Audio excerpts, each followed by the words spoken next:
ವಿದ್ಯಾರ್ಥಿಗಳು ಸಾಕಷ್ಟು ದಿನಗಳಿಂದ ಈ ಒಂದು ನೀಟ್‌ಗೆ ಸಂಬಂಧಪಟ್ಟಂತೆ ನೀಟ್‌ನ ಒಂದು ಪರೀಕ್ಷೆಯಲ್ಲಿ ಹಗರಣಗಳು ನಡೆದಿದೆ. ಸೊ, ಅದರಲ್ಲಿ ಒಂದು ಸೋರಿಕೆಗಳು ಆಗಿದೆ, ಪ್ರಶ್ನೆ ಪತ್ರಿಕೆಗಳು ಲೀಕ್ ಆಗಿದೆ ಎಂಬ ಇತ್ಯಾದಿ ಒಂದು ಸುದ್ದಿಗಳು ಕೂಡ ಬರ್ತಾ ಇದ್ವು. ಸೊ, ಆ ಕುರಿತು ಹೈಕೋರ್ಟ್ ಆಗಿರ್ಬೋದು, ಸುಪ್ರೀಂ ಕೋರ್ಟ್‌ನ ಮೆಟ್ಟಿಲೆಲ್ಲ ಒಂದು ವಿಚಾರವು ಕೂಡ ಏರಿತ್ತು.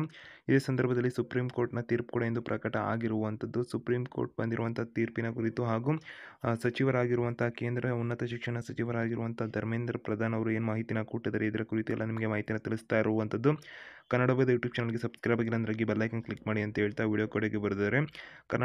ಒಟ್ಟು ಭಾರತ ರಾಜ್ಯಾದ್ಯಂತ ನಡೀತಕ್ಕಂಥ ಒಂದು ವಿದ್ಯಾರ್ಥಿಗಳ ಪರೀಕ್ಷೆ ವಿಷಯಕ್ಕೆ ಬಂದಾಗ ಅದು ಉನ್ನತ ಶಿಕ್ಷಣ ಅಥವಾ ಉದ್ಯೋಗವೇ ಆಗಿರಲಿ, ನಾವು ಯಾವುದೇ ರೀತಿಯ ಉಲ್ಲಂಘನೆಯನ್ನು ನಾವು ಸಹಿಸುವುದಿಲ್ಲ ಎಂದು ಕೇಂದ್ರ ಶಿಕ್ಷಣ ಸಚಿವರಾಗಿರುವಂಥ ಧರ್ಮೇಂದ್ರ ಪ್ರಧಾನ್ ಅವರು ನೀಟ್ ಒಂದು ಪರೀಕ್ಷೆಗೆ ಸಂಬಂಧಪಟ್ಟಂತೆ ಮಾಹಿತಿಯನ್ನು ತಿಳಿಸಿದ್ದು, ನೀಟ್‌ನ ಒಂದು UG ಪರೀಕ್ಷೆ ಕುರಿತು ಈಗ ಸುಪ್ರೀಂ ಕೋರ್ಟ್ ತೀರ್ಪನ್ನು ಕೂಡ ಪ್ರಕಟ ಮಾಡಿದ್ದು, ಸೊ ಯಾವುದೇ ರೀತಿ ಮರುಪರೀಕ್ಷೆಯನ್ನು ನೀಟ್‌ನಲ್ಲಿ ಒಂದು ಮಾಡೋದಿಲ್ಲ ಅಂತ ಮಾಹಿತಿನ ಮಾಡುವ ಅವಶ್ಯಕತೆ ಇಲ್ಲ, ಮಾಡುವಕ್ಕೆ ಸಂಬಂಧಪಟ್ಟಂತೆ ಯಾವುದೇ ಒಂದು ಅವಶ್ಯಕತೆ ಇಲ್ಲ ಅಂತ ಈಗ ಸುಪ್ರೀಂ ಕೋರ್ಟ್ ಅವರು ಮಾಹಿತಿನ ತಿಳಿಸಿದ್ದು, ಅದು ಸ್ವಾಗತಾರ್ಹವಾಗಿದೆ ಅಂತ ತಿಳಿಸಿರುವಂಥದ್ದು. ಮಂಗಳವಾರ ಸುದ್ದಿಗೋಷ್ಠಿಯಲ್ಲಿ ಮಾತನಾಡಿದಂಥ ಸಚಿವರು, ಇದನ್ನು ತಡೆಯುವುದಕ್ಕಾಗಿಯೇ ಮೋದಿ ಸರ್ಕಾರವು ಕಟ್ಟುನಿಟ್ಟಾದ ಕಾನೂನನ್ನು ಜಾರಿಗೆ ತಂದಿದೆ.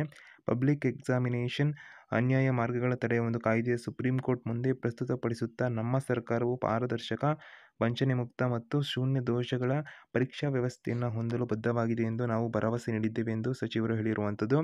NTAಯ ಸಂಪೂರ್ಣ ಪುನಶ್ಚೇತನಕ್ಕಾಗಿ ಆ ಸಮಿತಿಯು ಸಮರ್ಪಿತವಾಗಿ ಕೆಲಸ ಮಾಡುತ್ತಿದೆ. ಸಮಿತಿಯು ತಜ್ಞರ ಅಭಿಪ್ರಾಯಗಳನ್ನು ಸಂಗ್ರಹಿಸಿ ವಿವಿಧ ಮಾದರಿಗಳನ್ನು ಅಧ್ಯಯನ ಮಾಡಿದೆ.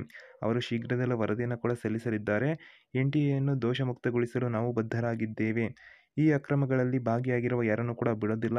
CBI ತನ್ನ ಕೆಲಸವನ್ನು ಕೂಡ ಮಾಡ್ತಿದೆ ಎಂದು ಸುದ್ದಿಗೋಷ್ಠಿಯಲ್ಲಿ ಅವರು ಮಾತನಾಡಿದ್ದು, NTAಗೆ ಸಂಬಂಧಪಟ್ಟಂತೆ NTA ಇನ್ನು 2 ದಿನಗಳಲ್ಲಿ ನೀಟ್ ಪರೀಕ್ಷೆಯ ನೀಟ್‌ನ UG ಅಂತಿಮ ಫಲಿತಾಂಶಗಳನ್ನು ಪ್ರಕಟಿಸಲಿದೆ ಅಂತಂದ್ಬಿಟ್ಟು ಕೇಂದ್ರ ಉನ್ನತ ಶಿಕ್ಷಣ ಸಚಿವರಾಗಿರುವಂಥ ಧರ್ಮೇಂದ್ರ ಪ್ರಧಾನ್ ಅವರು ಮಾಹಿತಿನ ಕೊಟ್ಟಿದ್ದು, ಸುಪ್ರೀಂ ಕೋರ್ಟ್ ಕೂಡ ಈ ಕುರಿತು ತೀರ್ಪನ್ನು ಕೊಟ್ಟಿರುವಂಥದ್ದು. ಯಾವುದೇ ರೀತಿ ಮರುಪರೀಕ್ಷೆ ನಡೆಯುವುದಿಲ್ಲ ಈ ಒಂದು ನೀಟ್‌ಗೆ ಸಂಬಂಧಪಟ್ಟಂತೆ ಅಂತ ಅಧಿಕೃತವಾಗಿ ತಿಳಿಸಿರುವಂಥದ್ದು. ಸೊ, ಯಾವುದೇ ರೀತಿ ನೀಟ್‌ನ ಮರುಪರೀಕ್ಷೆಗೆ ಸುದ್ದಿ ಏನು ಬರ್ತಿದ್ವಲ್ಲ, ನೀಟ್‌ನ ಮರುಪರೀಕ್ಷೆಗಳು ನಡೆಯುವುದಿಲ್ಲ.